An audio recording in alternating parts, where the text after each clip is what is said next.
Greetings from the middle of the map in Kansas City. This is Renee Benson at AV Renee KC. You are listening to and watching the AV Life. James King here. Google me, you'll find me, and you are watching and listening to the AV Life. Hey, Joe Way here from LA Traffic, and you are watching and listening to the LA Life. LA Life? No. See, and that's what he gets. He gets broken up for that. And I'm your host, Tim Van Woeart, coming at you from New Jersey and Rutgers University and higheredav.com. And you are watching and listening to the AV Life. And that's the true name of the show, Joe Wade. Don't go try to change it. That's the name of the show, not the LA Life. It's now the LA Life. We're on the way to San Diego and Long Beach. Yeah, you live your LA life. I'm gonna work on the AV life here. So, all right, folks. Before we even dive into today's topic, I'm just gonna bring in our guest, longtime supporter of the AV life, and we haven't had him on in quite a few. I think we said 2 years. It seemed like Chris, and it's Mr. Chris Neto. Welcome back to the AV life. How you doing, Chris? Yay. I am doing great. Thank you for having me. I didn't realize I was going to come into a branding war with the LA Life, Joe's reality show, versus the AV Life, which is what's going on right now. So I hope the AV Life does well, and that the LA Life gets picked up by Fox. I've settled it for you, Joe. You don't have to worry about it. I got you. Perfect. That's all right. Joe's always trying to steal the show somehow when he comes on here. So, he just started to kick it off early. It was a hostile branding takeover. I got it. Exactly. So, You got to admit, it kind of rolls off the tongue. I mean, it has a ring to it. Yeah, I'm sure there's Probably already. I was going to say it's probably taken somewhere. Somebody owns that trademark, and, we're going to get like a letter later on, saying we owe them for something. Joe's just mad that in the late 80s, early 90s, he couldn't think of LA Gear, which used to be a brand. And I'm sure yeah. Renee's like, yes, I had those sneakers.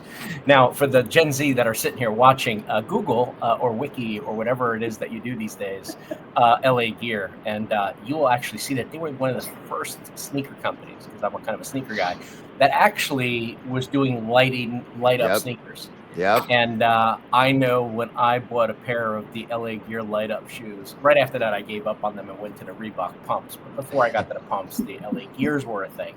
And I went to Europe with them. They were like, what are you Americans wearing on your feet? And yes, you could see me coming. Some of them referred to me as a drunk bicycle, because you know how bicycles have they had some flashing lights on it. Well, that's what my feet looked like walking. So they said I resembled a walking bicycle. Bizarre, but translation doesn't translate well. Doesn't translate. Yeah. Well, and now there's sneakerheads everywhere. So maybe, I don't know. Maybe now we're not bringing back LA Gear. I don't. No. Want it to come back. No. They're gonna stay back. Or the Reeboks with the Velcro top. Those kind of like exercise Reebok, the white ones. Oh yeah, I remember those. Actually, there was a guy I knew that lived up the street from me that continued to wear those. I think even into the early 2000s. Like how he still had them, I don't know. But they were pristine. So I don't know if he just took really good care of his sneakers, or he had his own stockpile somewhere that he, It's a good segue, since you're going to talk about hoarding and stockpiles today. That's true. Yes. It's excellent stuff. Yes, folks, Tim revealed what the topic was to me just 5 minutes before the show went on the air, so I do kind of understand it. If you don't understand what hoarding and stockpiling is, you're about to find out. You're about to find out. Yeah. I also want to welcome back James King. James, it's so great to have you back here. I'm glad the stars aligned and the schedules are here, and you're here, and so I hope you. Here, but I don't even know where I'm at. But Joe calling us the wrong name, I'm confused even more. Well, you're in the right spot at least, James. So James was looking for the LV life. Right? Ah. There you go. Exactly. All right. So, folks, so basically what I wanted to try to get to accomplish here today, where I personally have had enough of the COVID talk. You know, we're 5 years now. It's March of 2025. It's spring break for Rutgers here in New Jersey. This is when things changed 5 years ago. You know, we were supposed to be out on spring break for like an extra week or two, and then that turned into 18 months of the world changing. And we'll talk about it a little bit more, but this is going to be my final episode that I'm planning of COVID related talk. I want to put it to bed. I know personally, like I'm done with this. Now, that's not to say I'm not thankful for things that came out of COVID, but that transition for me, like I'd like to just put this behind me and keep moving forward with the lessons learned and everything that comes along with it. But I think it's time to make our next steps and progress like we were before. You know, prior to 5 years ago, like when innovation was happening and things like that, and we did innovate right after supply chains came. But I'm talking too much. So I'm gonna stop for a quick second. So I'm calling this the roast of COVID, and we're gonna talk about the good. We're gonna talk about the bad. But we're airing our grievances. This is like this is Festivus in the middle in March, and we're putting it done. You know, so let's get it all out there one last time, or at least as far as I'm concerned, one last time. And so I'm gonna open up the gates to anyone. And I know Chris already has his stance on this. So anyone outside of Chris, before I let Chris loose on this, I'm gonna open it up too. I'm the only guest that comes with a warning label. I think I'm going to end up agreeing with Chris. So, you know, because okay. I think you should put it to bed. I know we're tired of talking about it, but it's kind of fallen out. But I hate to say it, you know, COVID was probably one of the best things that happened to our industry and giving us validity in what we do and bringing us front and center, and especially for higher ed. How many schools and neglected upgrades until all of a sudden millions of care dollars dropped in their lap and they got a chance to actually upgrade? I think it should be something that not roasted and put to bed, but put on a pedestal and make it a monument out of, because it was a transition for us. See, and that's where I disagree with you, Joe. Is that yes, I got Rutgers got CARES money just like you guys did, and but the money was in my head was not disseminated the way that it probably should have been. I feel like that was a poor job. Not to say that the education suffered or anything like that. That's not what I'm talking about. I'm talking about my point of view for being able to outfit the classrooms as what some in my department had envisioned, and what was eventually told to us that we were going to do was an incredible waste of money, and that we could have done so much more than we actually did. So yes, I think some of the things that were done were fine, but the money was wasted, if you ask me. So maybe I'm a little more bitter in that aspect. So, see, I think the money, my understanding, the way I see most of it done, the money wasn't wasted, but the problem I had with it was, I definitely think I'm going to agree with Chris on this and Joe, but the money aspect that is not the point of me telling you this before. What my idea was? No, I don't know what you're. And now I got to change my plan. Like, what's wrong with you guys? Like, but no, what I'm going to say, I should just let Chris go. The budget go ahead, James. The budget is sorry, James. Really, it's all good. The budget for classrooms now are skewed because, as Joe mentioned, you got all this. Let's just say free money. We got the money from the government, and many places went, hey, let's throw the kitchen sink into these rooms, everything in the kitchen sink. Well, you can't sustain that. Now you have the level of your requirements for your classrooms, for your standard, and now the school's going to go, well, wait, It's going to cost me how much money? We don't have any more of these COVID funds, but we still need to adhere to our new standards. So I definitely think it gave that false sense of a new reality, because now as tech managers, unless you're in a school that has the funding, us tech managers are trying to do more with even less money. So Renee, I'm gonna. You've been sitting very quietly up there as the other two have given their points here. So, well, I mean, and it affected everybody differently. I think, I'm sitting here hearing you say 18 months. I'm like, I think we were not even 30 days. Most of our stuff was shut down. We just didn't do what a lot of other parts of the world did.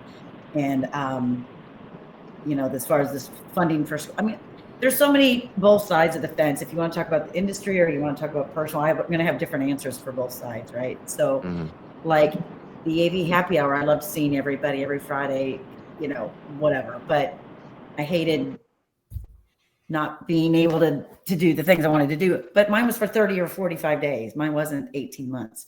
So, I don't know. I hated not being able to be out on the road. I couldn't come to certain places. I don't like the divide with the world, the things that happened. But as far as our industry, I agree with Joe, and it was eye-opening for a lot of folks. So I don't know. I'm going to have mixed emotions about what Chris might have to say too. So I will remove the content that I was going to be very complimentary then to you, Renee. No, don't remove that part. No, I'll keep that part in. Okay. All right, go ahead, Chris. Let's as we've been tiptoeing around it without spoiling it too much for you. Go ahead. Where do you stand on all this? Okay, so on a personal level, it sucked.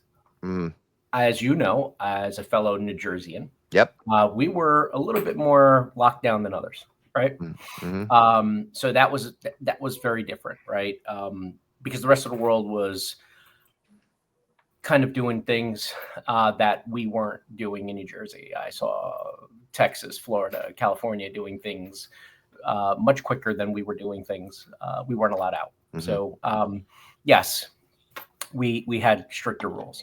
But that aside, what has COVID done outside of the pandemic, and obviously what it is and what it, the hardships that it created for folks, and for a lot of people, it was a challenge.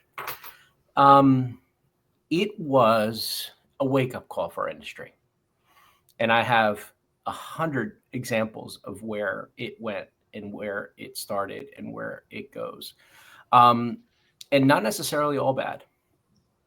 You can thank COVID for changing the mindset of AV. And I'll be very specific about it.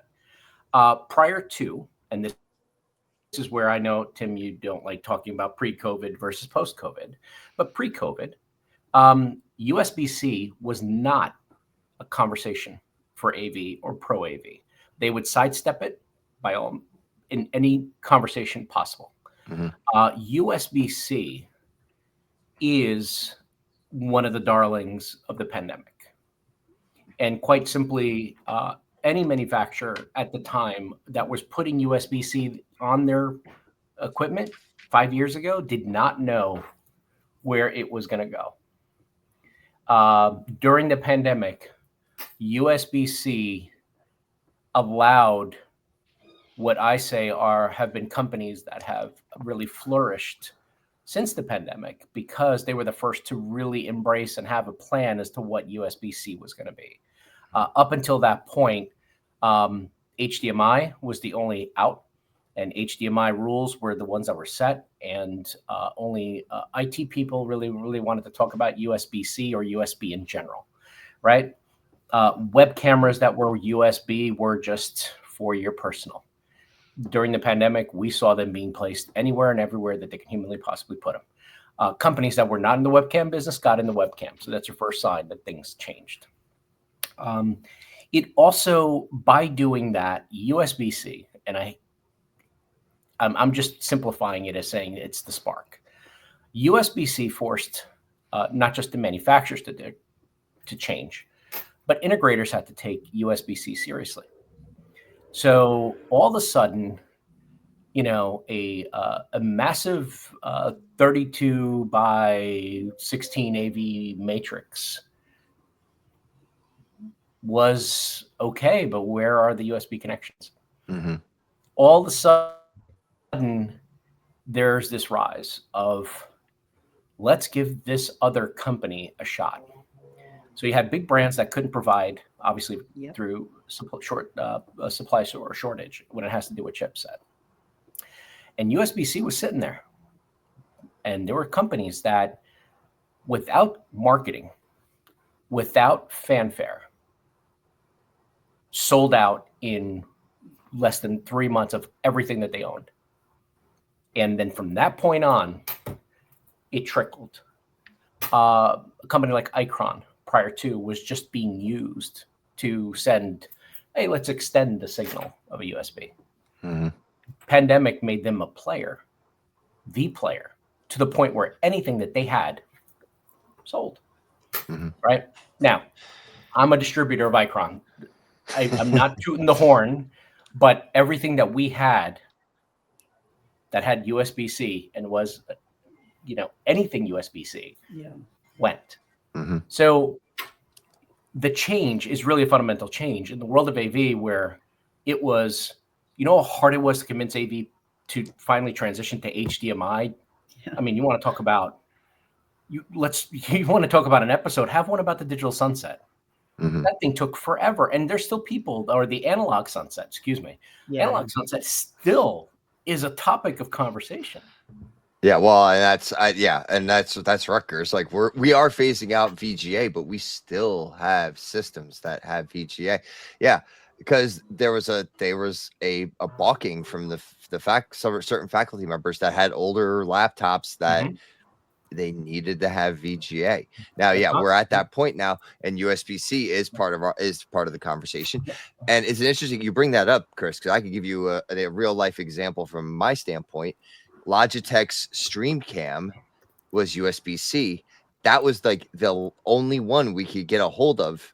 Like after all the USB-A devices like disappeared and you were buying them from AliExpress, and like that's legit where my OIT group went out and got more of these, was AliExpress, which I have my own things about that, but they got the cameras. More when you have a crisis like that, you have to call me. Like I can tell you where to find stuff. So not off the internet. Well, they did that unconsulted. So that but a lot of that too happened. Right. Yeah. So, but we were able to get the Logitech StreamCam as a webcam device, and it was USB-C enabled. So we were able to get that, and some faculty had to get it converted, but that's you get a hold of those, no trouble. Sorry, I just saw Renee's comment in the chat. Thank God Joe's driving. Yeah. But yeah, like the C devices were available, and that was what was left. So yeah, it was almost like not that we were forced, like, because our Mac Minis had USB-C ready to go, so we were almost ready for it. So, and it definitely, USB-C did become our lifesaver later on. So yeah, it was a spark. Like I said, it wasn't the revolution, but it was definitely a spark that created a bigger conversation. I think that time that people had at home, or that they had things that they had to do, engineers that weren't designing spaces at the time were now spending time looking at products. And all of a sudden, and this is props to Renee's company, they discovered the Sony BZ series because they had time to see that there is no reflection on an all black screen. That would have just been a feature set in the past that people would have just like, that's cool. We have no time to look at it, but it sounds good, right? All of a sudden, engineers really dug in and started looking at products. And not just engineers in the higher ed space, tech managers started looking at things that they never had time to, right? So you have this, you have technology that's kind of sitting there and people are gobbling up everything that is now USB. You have engineers sitting there going, well, I'm not engineering right now. What can I do? I'm going to go out and start looking at what the products are out there, because very quickly, engineers were the people that were looking and going, there's a supply chain issue from the purchasing groups. So the engineers were then getting called on, and technology managers being called on with find an alternative. And how are you going to find an alternative? It's called research. We started reading again. Engineers started becoming, and technology managers started going back to something I referred to as, wizards and magicians. We were handed a list of things, and how do we make this happen? And this is where the wizardry kind of comes into place. And this is actually part of a presentation that I'm doing, is that AV at its best is when we're given 3 boxes of crap and told, make it work. Yeah. It sounds like that. Nobody can do that outside of us. It sounds like that scene from Apollo 13 where they had to make the filter for the canister. They dumped everything on the table and said, we have to make this fit in this. And they did. An idea that I've pitched to any possible trade show organization or associations out there as an idea that is rooted in our tradition of being wizards is why can we not create our version of an AV Chopped, where you're giving a mystery basket, right? And inside that mystery basket is some owner furnished equipment, a new something that is given to you from a manufacturer who just gave you something to try. And guess what? You get this random part that comes from some higher up who said, hey, my cousin works there, and here it is. I want that integrated. It just happens to be a blender, right? An AV person will sit there and make that fine. It will figure out how to make it work.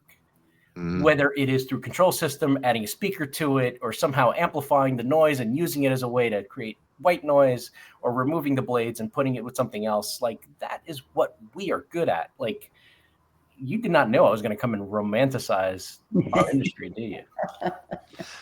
Because this is where I get very, wax poetic about what we do, is that's what we're great at. You want, and I know I have James on here who's going to tell me that AV is IT all day and night.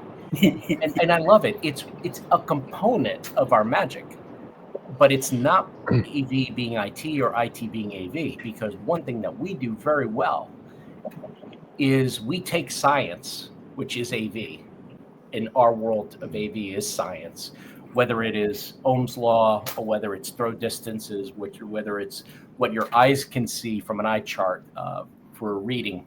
We take all that and we can make some really cool things happen that IT can't. And this is what separates one from the other. I stopped saying that IT is just a delivery form at this point.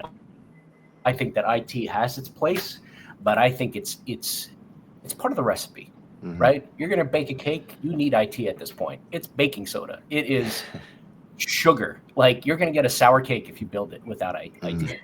Sure. I was going to say, Joe unmuted himself. I had the feeling there's something coming. I got to come in here because, I was with you. And then, and then you picked on poor James. So now I have to come in here.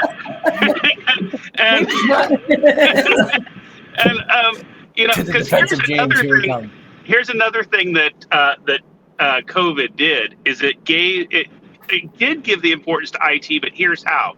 In SaaS and cloud. Without COVID, we would still be living in a black box, how many rack unit world. And COVID made us now think of SaaS and cloud. And that's been the biggest change. And you can't look at an AV system without to the rest of the world.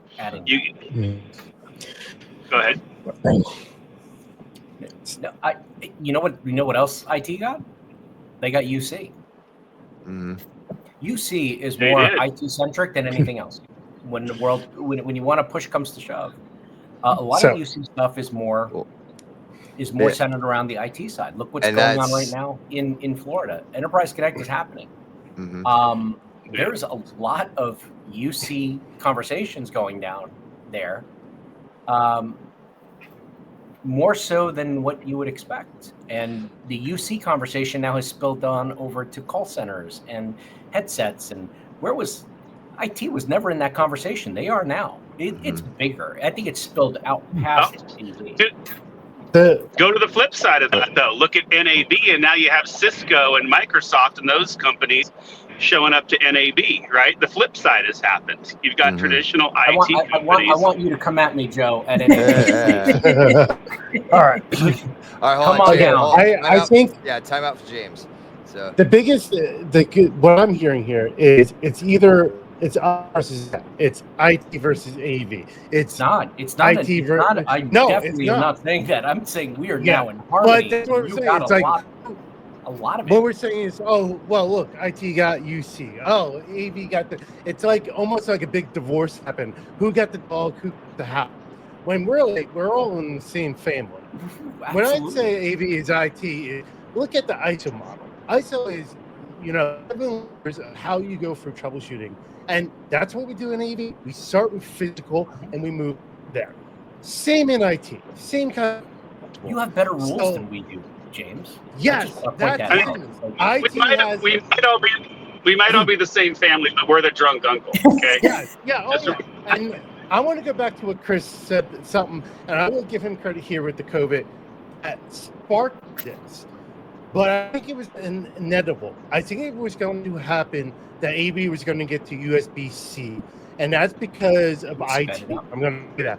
But the problem is, I've been saying from day one, is AV sticks their feet in the ground, cries like a little baby saying, my way or the highway, and then when it doesn't go their way, they sit there and try to jump on the bandwagon when everyone goes around them. That's what happened with USB-C. USB-C came in and be like, look, you're going to play with our in-play ground. If not, we're going to move on. And they did, and it jumped in. COVID sped that up. It's all of our standards. I'm off my soapbox. It's all of our standards we have. And just so Joe Way knows, because he's driving, I muted him just because there was a lot of car noise coming. So, not that I don't want to hear from him, but but yeah, wow, this is getting a little heated here. This is I like this. You have to pick your guests that's what it is. Differently if you don't want. No, we have a lot of person. Yeah, we have a lot of personality on here. Fellow Jersey Coast Chris and I think that nothing but love there. But I think we're all saying the same thing, different ways. Yes, COVID was very beneficial to AV because it did something that we did not like, and it made us move quickly. AV hates moving quickly, and now we went kicking and screaming into it. That did not happen like overnight, and people are like, oh, let's take a look.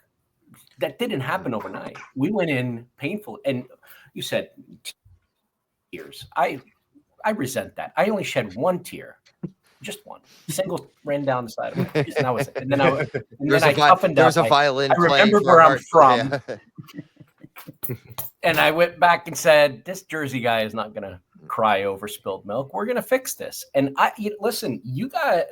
I'm not even saying us versus you. I'm saying that we all got to a point where that kumbaya had to happen between AV and IT, and when it did, it magically changed a lot of different things.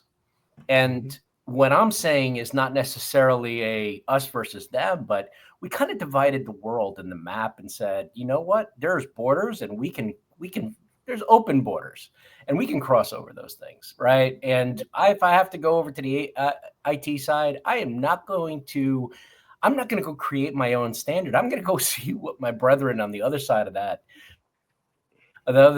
line is doing, right? Because like I said, you are great at rules and following standards, which we painfully do not do very well on our side of the business. On the AV side. And I will say, there were many times where our OIT group reached out and said, hey, we need your help. Which never happened before pre-COVID. I'm saying it because we're talking about it. But last night to say it. I know. It's like Listen, it's choking me up to say it. But yeah, it was one of those group, and it was the Enterprise Infrastructure and Telecommunications Group, like, and it was the UC. Like they had to become more AV oriented because everybody was using Zoom, everybody was using WebEx, everyone was using most people were using Teams, or some people were using, I don't know. And rest in peace to Skype. Just a moment for Skype. Aww. Yeah. Peace out. Anyway, and moving on. All right, all right. Thanks, James. James, any James parting pulled words? a pin on a grenade and now leave. Parting word is, again, nothing but love. Chris, great stuff. Thanks, guys, for having me back, even though I've been AWOL for a while. Now off to the soccer field.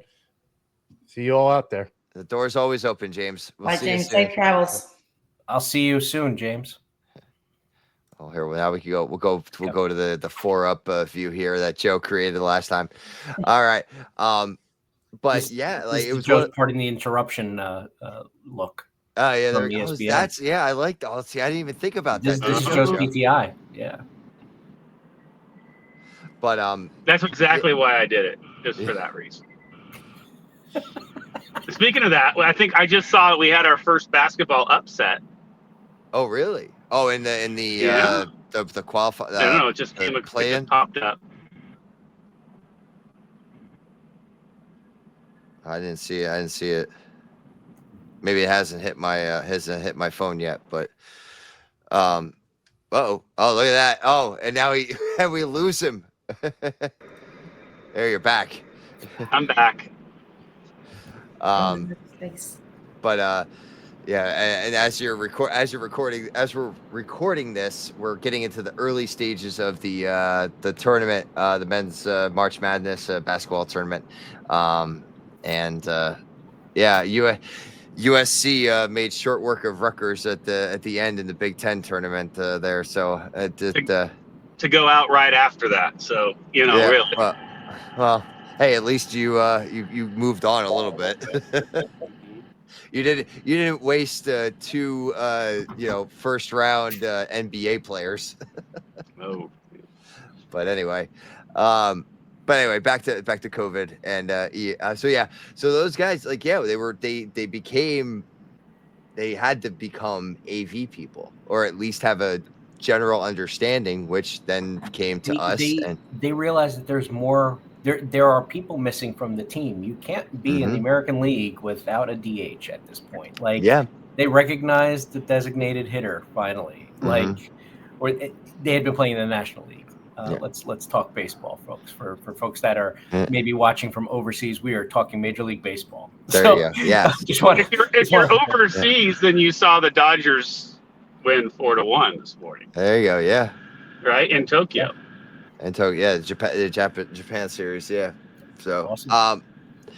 And actually, it's funny. What a great example of that is for the DH there, Chris, is our good friend Bill O'Donnell, who the original OD as he is out there. It was a gentleman that worked for William Patterson University, spent a little bit of time in the courts, and then came back to work with me over at Rutgers, and he joined that EITC group because he has the AV background. So he's a translator. He's awesome. Yep. So that he got hired in because he had the AV knowledge to be able to bridge that gap with the UC and AV and all that. So yeah, so it's there. And I'm a big Bill O'Donnell fan. Yep. Like I got a T-shirt with Bill's face on it. It's pretty wild. And I think he's got a comic book, like a comic drawing of me as a sad unicorn. Weird. I'm gonna have to ask him for that next time I see him. Dude, it's horrible. It came out during a pandemic. Like, we were at a comic book. Okay, I admit I went to a comic book show with Bill. But he got he went to an artist and said, "See my buddy over there?" He goes, "Yeah, can you turn him into a My Little Pony?" I'm like, Bill, what are you doing? And it's me sitting. It drew had my hair, and I was blue, and I was sad, and I was on a cloud. He goes, kind of grumpy. I'm like, of all the things you could throw. You couldn't put me as Iron Man. You couldn't put me as like G.I. Joe. You had to put me as My Little Pony. What's wrong? My Little Pony. Throwback. I mean, That's awesome. I would have loved to be Voltron. Like that would have been awesome. Yeah, there you go. You want to go 80s or Transformers? Defender of the Universe. Yeah. But anyway, so yeah, he's the DH for that department. You know, that was there was a recognition for the need. See, oh damn it, Chris, you are making me move on to your side on this. But see, but look at this though. But here's also what's important to recognize. And sorry about this, AV people, but you notice that IT took over to sell more AV. AV did not go start selling IT, right? Or at least very rare. Do you see them? Do you see an AV company selling now, IT? Well, Joe, you're entering into the commoditization of AV conversation, which. But I could say though, refrain from having. I will say more AV companies are releasing AV over IP products, which then you could, in theory, make that argument that they are. No argument. If you're not selling full stack, beginning to end, then you don't count. And the only people who do that are IT companies. And I'm not wrong. Joe Way, I'm going to kick that soapbox out from underneath you in about 2 seconds. And I do not want to say that you're right. Well, I know I am. I mean, But anyway, one of the things that when you said you were going to be doing a roast of COVID, I figured that, you know what, let me at least point out, because you're right. A lot of people do not want to talk about it. In some places, people don't even want to hear it. But there's been, now that we've been at least 2 years post, travel bans and stuff like that, it was actually a question I asked on AV and AM this weekend. As our economy is now starting to tighten some belts, right? One of the things that all of a sudden becomes very in vogue would be, hey, there's travel bans on companies and restricted travel. You shouldn't travel. Watch what you're doing. Let's watch our dollars. Let's watch our spend. That sort of stuff makes video conferencing and UC a conversation again inside a sales pitch. And that's kind of where I went this weekend with that question. And I find it amazing that it's cyclical, right? During the pandemic, you see video conferencing, virtual events had to happen. It comes out 2 years later. We get out of it. And for the last 2 years, virtual events have died down. I mean, there used to be an event every day, 2-3 times a day. Mm-hmm. Sales calls were being done via video. That was the only way you can get FaceTime, mm-hmm. right? Mm-hmm. Not Apple, but you know what I'm saying, FaceTime. Mm-hmm. So it became kind of cool. The minute everything started opening up, it got pushed back. But now that people are talking about travel bans and stuff like that, it's now cool again. This cyclical side of AV, and I've had people that were staunch, no way, dude, there is not a conference room that is not built without video conferencing. I'm not saying that. And I appreciate all-in-one boards and the work mm-hmm. that was put in during and since COVID to equip conference rooms, because we were sadly underprepared as industries were not prepared to go and work from home and to mm-hmm. dial in and to have collaborative meetings. As much as they would say it really showed when people were going home and didn't even have laptops. Oh, we don't assign laptops, right? Who's assigning a desktop now? Unless you're a power user, it's now flipped. You're going to get a laptop and then we'll talk about the other. Right. If you want a desktop, you have to prove why you need a high-end graphics card. So you have this weird kind of shift. And now all of a sudden VC's cool again, because I'm starting to hear that in sales pitches, hey, with the budgets and stuff kind of tightening up, you should really look at video. I'm like, when did it ever stop? Mm-hmm.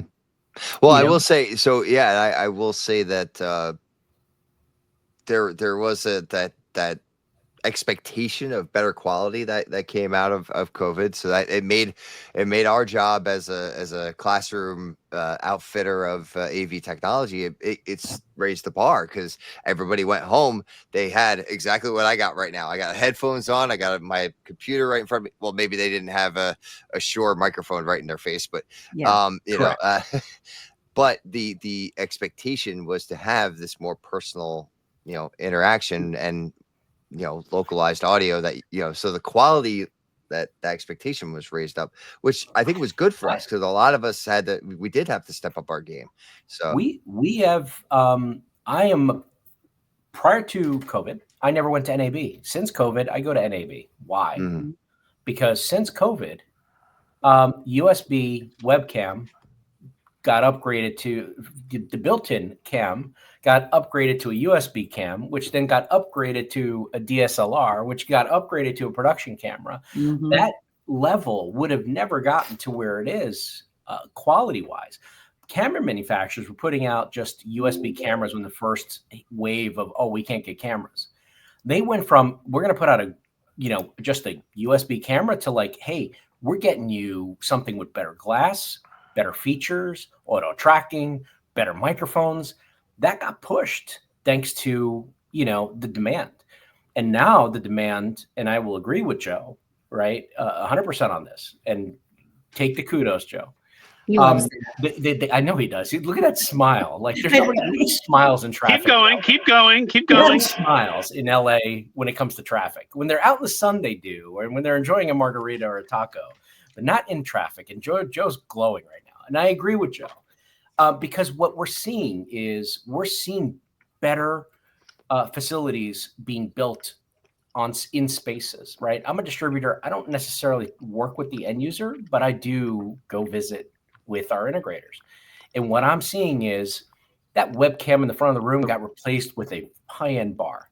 And that bar conference room that originally was just a conference room with a bar is now a dedicated space with a better camera. And guess what? They added lighting, right? Because now all of a sudden, what people learned is that the camera, during the first thing that people did in the pandemic was to turn the camera on. And now that they turned the camera on, then they want it to look better. Mm-hmm. And now all of a sudden, there is conversations that have crept into an IT conversation about, can we get some acoustic tiles, not to keep the sound from permeating, but to better the sound in the space, or to make it better for the people in that room? Because the only thing that we talked about in acoustics prior to is like, we're having a top secret meeting. I don't want nobody next door to hear. Now, all of a sudden, people are realizing that if you put these little sponges in the corner, as they refer to it, it actually can make it sound better, right? Mm-hmm. Or if you add a couple of lights, not this stupid thing that I have in the hotel that I'm at, but if you add some better lighting, it can take a camera that you may have graded on your sheet a solid B and turn it into a solid A-. And that different, like, up-level grading is now giving you a better quality camera. And on top of it, like I said, manufacturers are putting out better products. Mm-hmm. Yes, it's features. Yes, at first a lot of it was software-based. But now you're starting to see cameras that are coming out with better glass, better mounting options, not just something that's going to sit on top of your laptop, right? You got cameras that now have little swing arms that give you center eye view cameras, as opposed to, my camera's here, but I look at the screen. So this call in particular, I'm not looking at my camera, and you can tell, right? Every time Joe speaks, Joe brings the camera to his eyes, and his eyes go right to the camera because he has to look at where the camera is. Cell phones are great for that. So yeah, I warned you, Tim, do not bring me on the show. This has been great in the room very quickly. No, but you've made me now I'm not leaving my pre and post COVID stance. Like, traffic's done. Traffic's done. Yeah.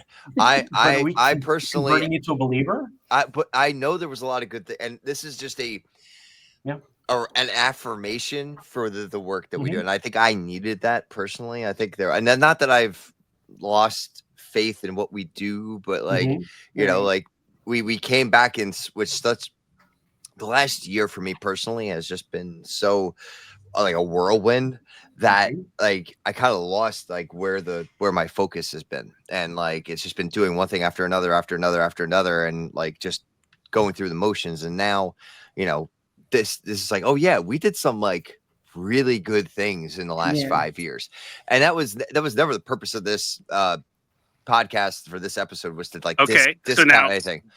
Here's the question. Yeah. Because of that, we all talked about the great things that happened to our industry. So here's the question: was COVID worth it?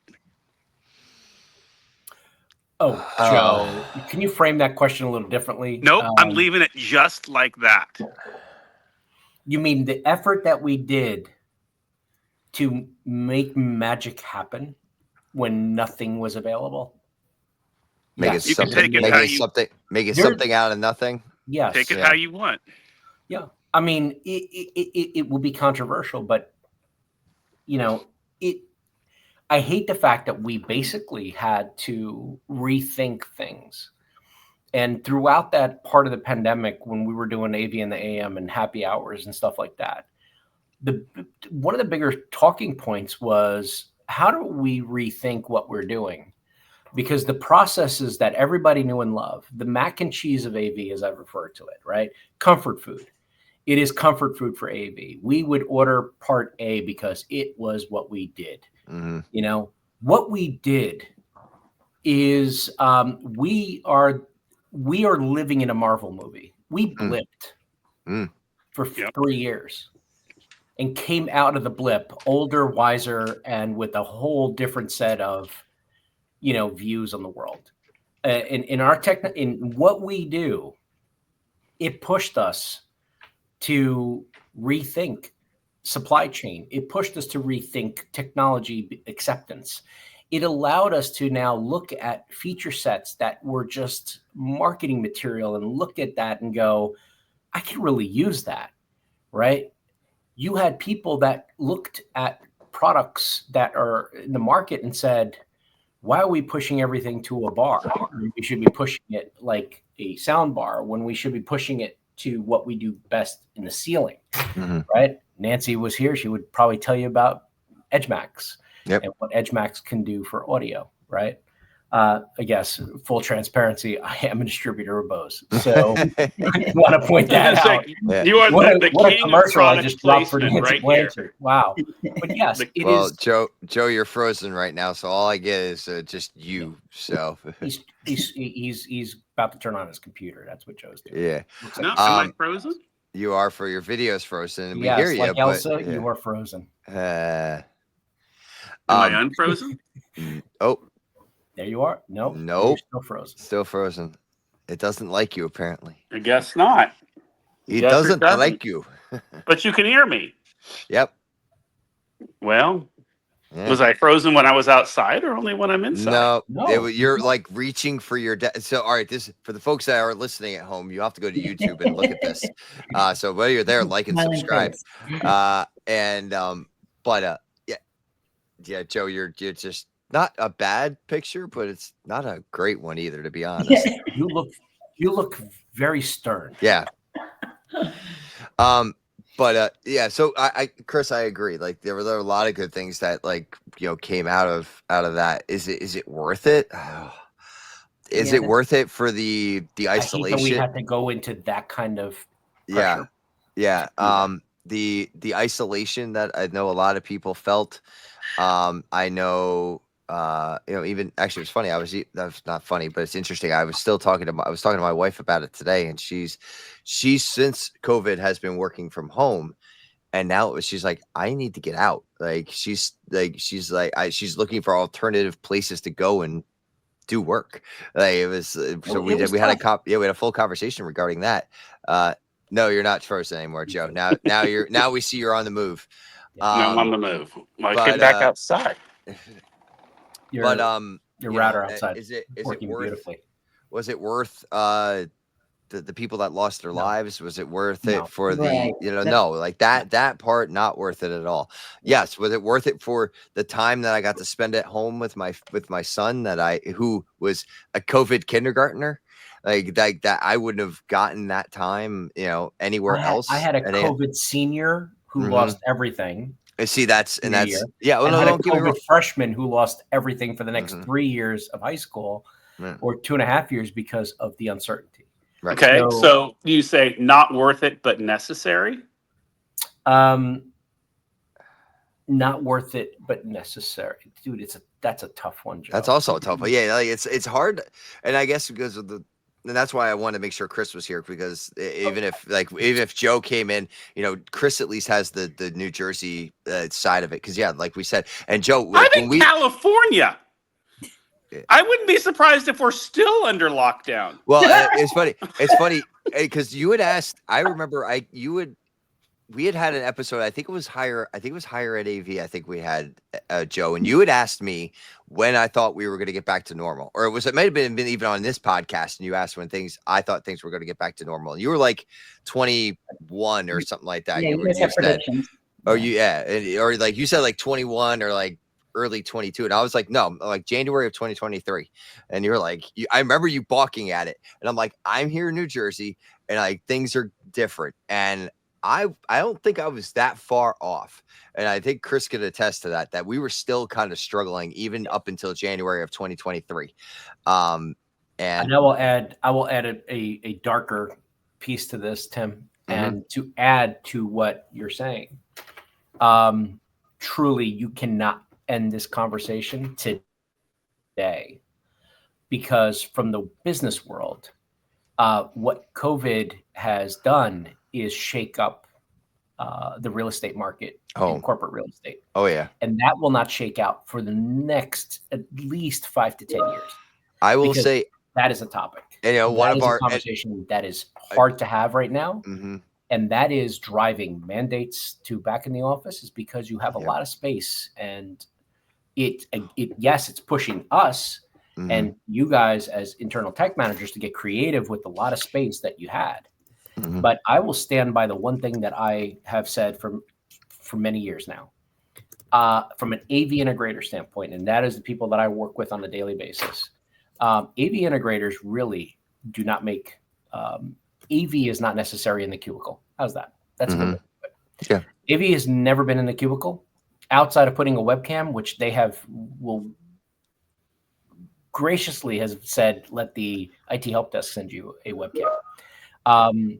Outside of the AV companies that have got into the call center business or headset business because of audio and have acquired maybe some old companies that are in the headset space or the PBX space that are now converted to VoIP and that sort of stuff. Outside of that, AV really does not play in the cubicle space.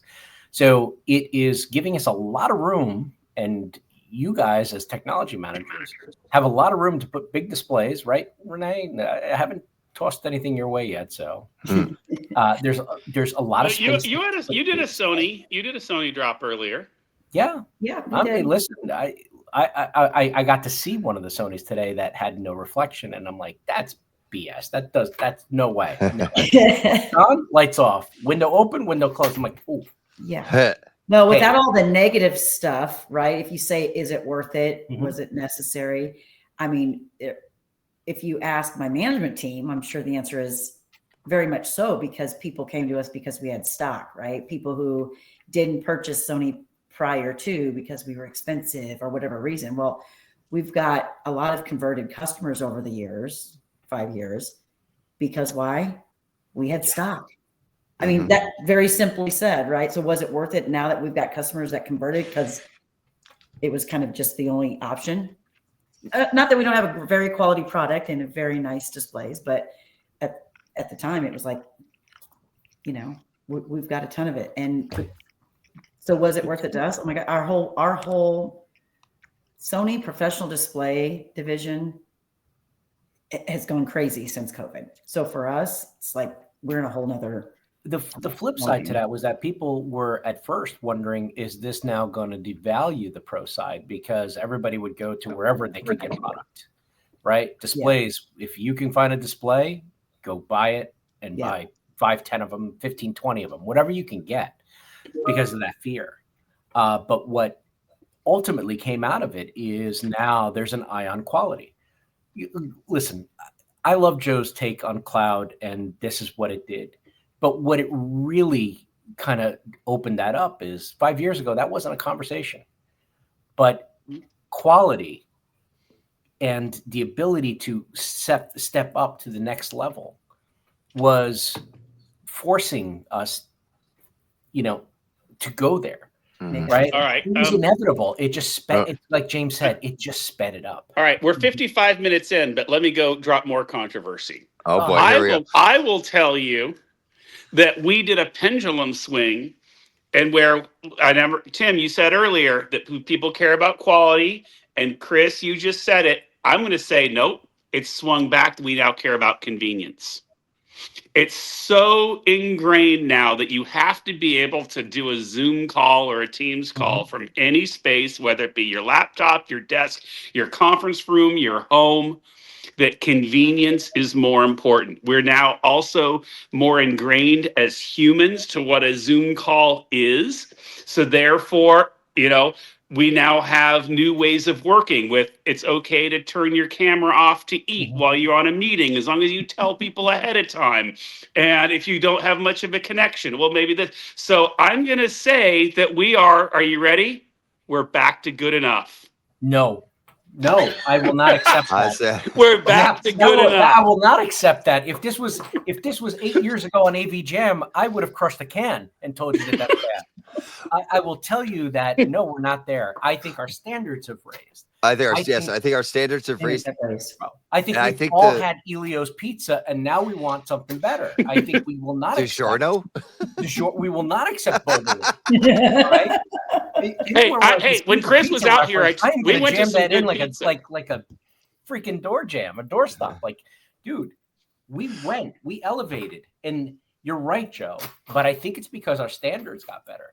And the only reason why you're doing Zoom is because Zoom has now been available to people, or Microsoft Teams has made available to people. I remember sitting in a corporate office when I was a tech manager, and the fear back then was we cannot activate all these Microsoft, like whatever Skype or whatever we were using back then, because the fear was we didn't have the bandwidth. Mm-hmm. So we built bandwidth to get to this point. We've gotten better cell phones, and we're accepting of 5G video calls. You just called us from a moving vehicle. Well, and that's the thing. I think also a part of that is not just the hardware from an AV standpoint, but it's also the providers. That's, I think, StreamYard, who is our provider here, does a very good job of making sure, at the very least, I hear Joe. He dropped out there. He froze. You heard us all discussing that as it was happening in real time. But I still heard Joe, so they're like, and when I go to release this, you actually might not see some of that stuff come up. The video quality is going to be way better. So I'll add another level of providers are doing a better job of that. Not just the providers, but where in the world were AV companies going to talk, which I'm going to drop another product and another name into this conversation, but AV companies did not touch anything having to do with cell bonding. In cell bonding now, I just had a conversation using Live View as an example. And they're like, what do you mean? How would we use Live View? We're an AV company. I'm like, you work in Knox and Socks, right? They're like, yes, we do network and security operations. I said, I've seen those packs on robotic dogs go into search and rescue. I've seen those packs now being deployed, Live View packs being deployed to high schools because, and by the way, they never were able to broadcast their video games live. Not their video games, their football games, because they don't have a field, but their field was actually a park that's, 4 miles down the road.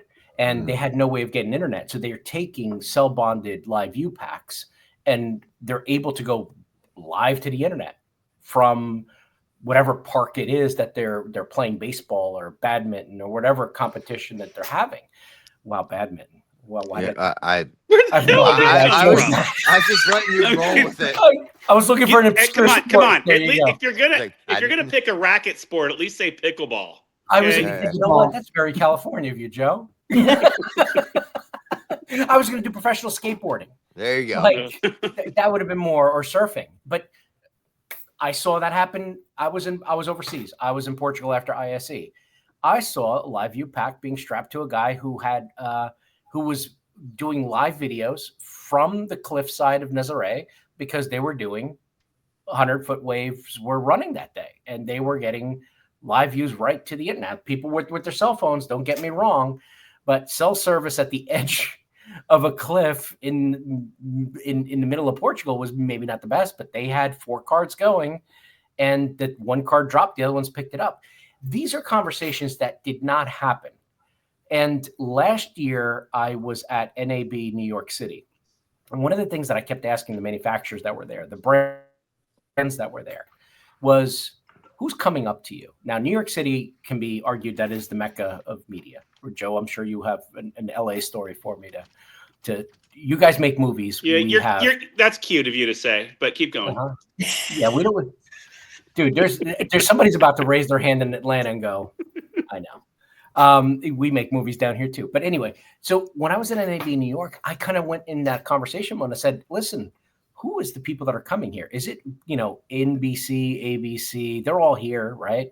Are they coming? He goes, no, man, we're getting AV companies coming in. Like integrators are coming in asking about Cinedeck, Telestream, and all these other like production stuff. Why? Because they're now offering that.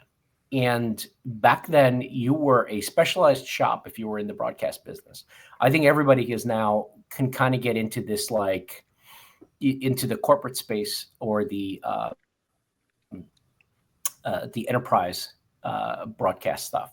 And you're starting to see that obviously the schools are the big proponents of it. You guys have had studios for years and little shops inside that have grown into full-size studios and news and radio and stuff like that. But on a corporate side, I'm starting to see that. Wow, Joe Frozen in that way is just wow, what an image. Wow, that's a better. At least it's a better. That's better than the last Frozen. Yeah, the last one he was angry. This one he. Am I frozen again?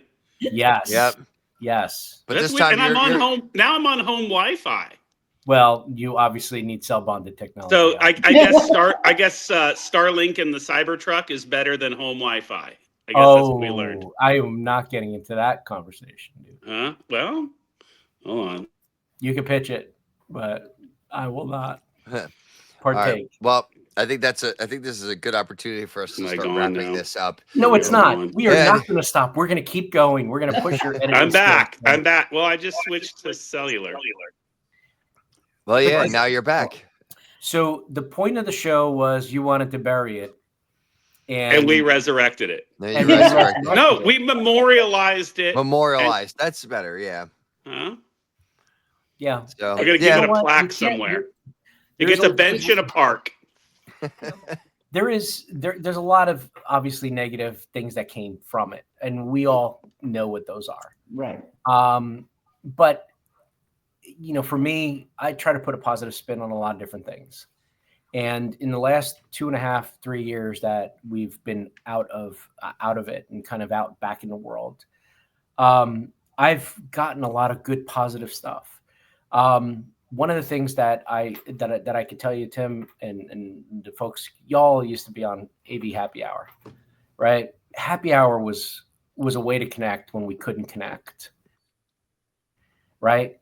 It served its purpose at the time and did some really good things for people in that sense. Mm-hmm. But it ran its course, and then it moved. And as we moved out, a lot of stuff that came from that, from those gatherings, created friendships, right? Created bonds with people. You got a whole new list of people that could come on your show and join. There are, it really expanded my knowledge of the differences in the international space. For example, I go a lot overseas, so there are people that I understand things a little bit better because of stuff like that. And I'm not just saying it because I created that stuff. That is not what I'm getting at. I'm kind of getting at the fact that we all pulled together, and that's the one thing we didn't talk about. As an industry, one of the things that we've done really well since then, I think, is also share the information, right? We're not talking NDA, we're not talking secretive stuff, but what I'm kind of saying is, like, if Joe wants to get to the next level with things that he's working on, he will pick up a phone and call anybody at any given point, at any given there is no blocking that anymore. I think one of the problems that we had was that we were all hypersensitive about what we were talking about and sharing. And tell me what your problem is, Joe, at that university. And I think I may not have that answer, but I think I know somebody who does, right? And it crossed boundaries, at least for me, and I can only speak as me as a distributor. It didn't matter if I carried the brand. If you were having a pain point and I knew somebody who can help, I sent you there. It didn't matter if it was a consultant, if it was a different brand or whatever it was. I think that is one of the biggest underlying benefits that came is that all of a sudden we regained trust in people and realized that, during the pandemic, everybody's like, oh man, we're all in this together. Post-pandemic, we're still in it together. And that's the kind of thing. It's not us versus them in the AV versus IT conversation. I think it's us as a collective now realizing that what we went through in that time empowered us to ask questions and to challenge the status quo.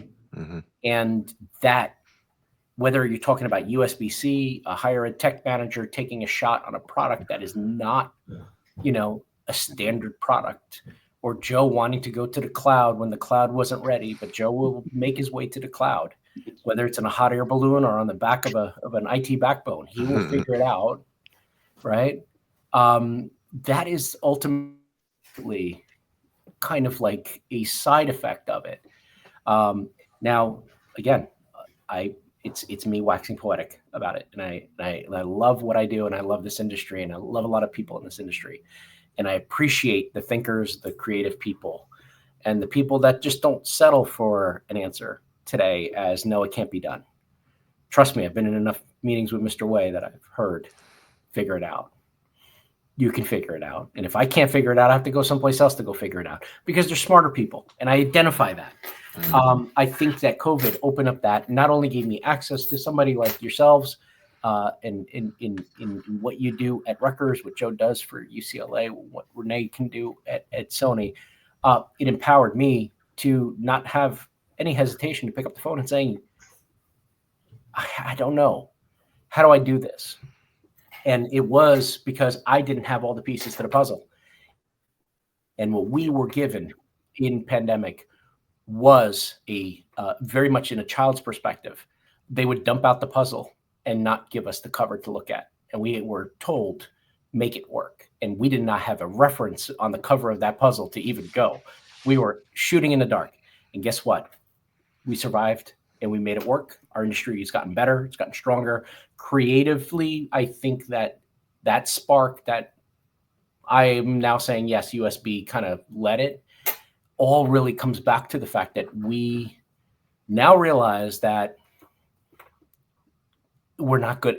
Good enough is not good enough. Mm-hmm. If you're going to be good enough, you will not be in business. And we pushed it. Cameras are showing effects of pandemic now, but better quality. I think gigs on AV over IP are getting pushed to the limit to the point where we don't even need these speeds, but we have them because we can, right?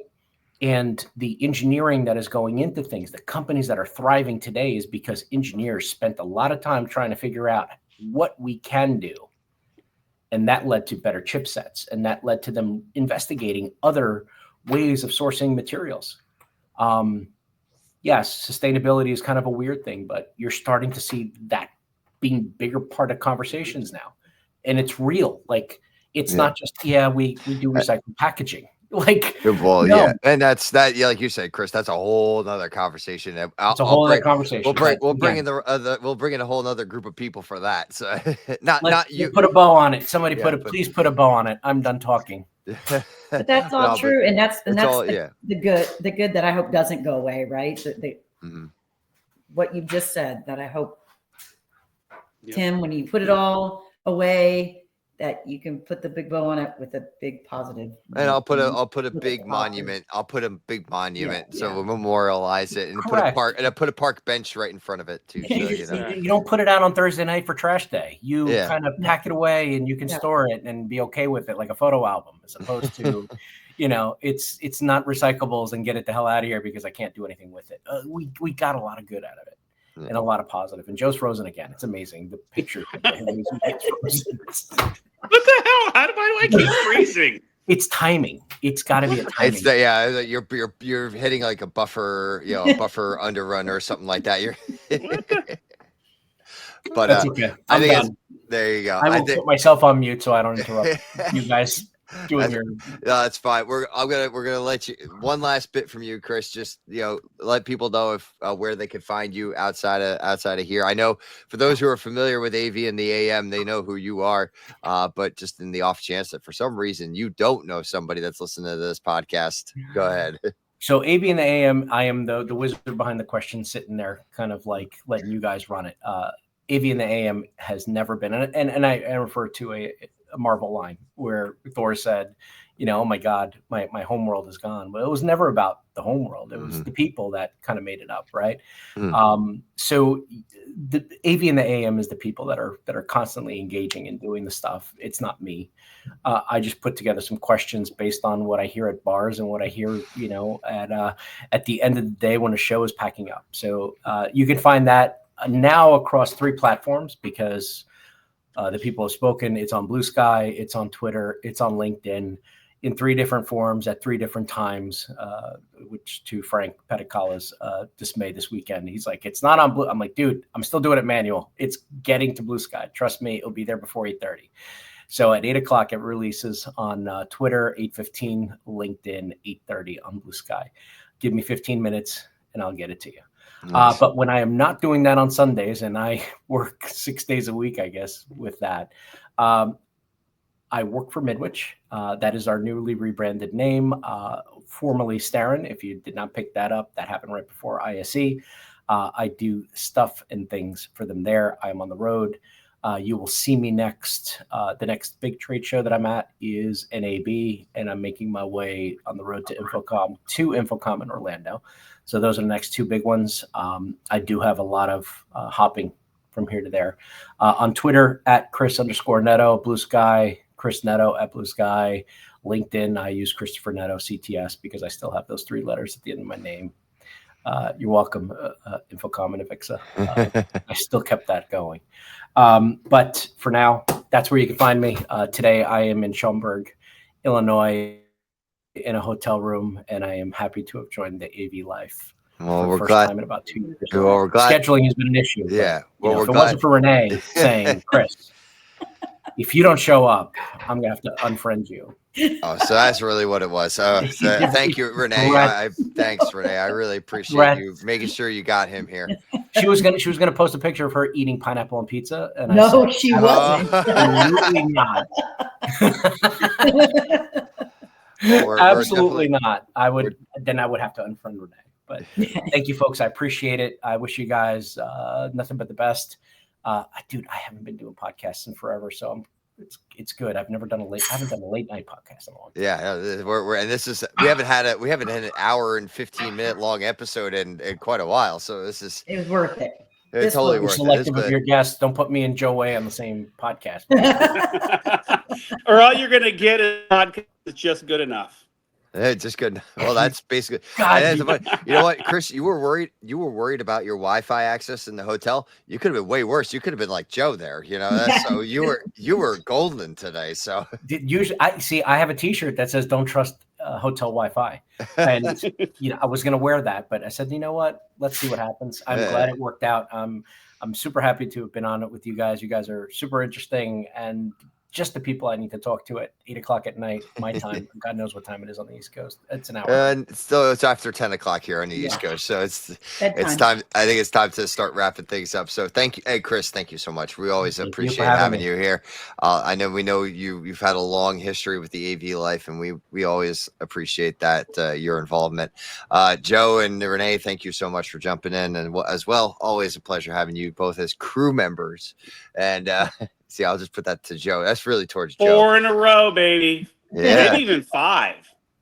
Yeah, maybe. Well, maybe somewhere in there. Yeah. Well, if you were desperate, it's 5. You can't stop Joe Way. You can only try to contain him. And that's an old ESPN. I didn't even try. My attempts at containment don't always go well either. So it's, but To all of our listeners out there, thank you so very much. Have a great day or night or whatever the time of day it reaches you. And as always, until our next adventure.